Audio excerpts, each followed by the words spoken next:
My first question comes from a Reddit user. How would you level up character drawing skills?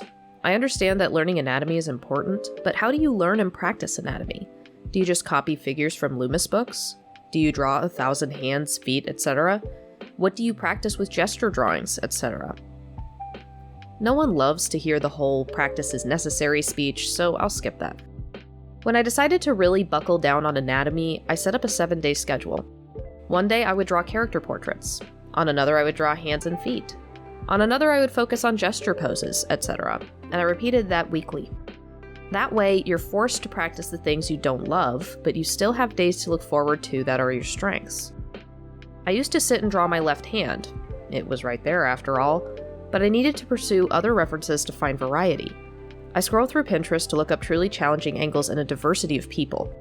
I also started to ask around to my friends and family members if they would mind posing for me. I found that this kind of helped with character work, as everyone in my life is incredibly different, not just in appearance, but also in style. For gesture drawing, I know everyone says this, but set a timer. Start with 10 seconds, some even start with 5, and go through a few, just to see how the movement flows. Bump it up to 20, then to 30. Sites such as Line of Action and Quick Pose have timers built in and will change your model at the end of the time so that you have a true cutoff time and won't cheat. And though it always pained me, I recommend using pen so that you don't get too caught up in erasing and redrawing details. Remember, your focus for gesture is to get the energy of the pose, more than the details. If anyone wants me to do a video on gesture drawing, we can do that as well.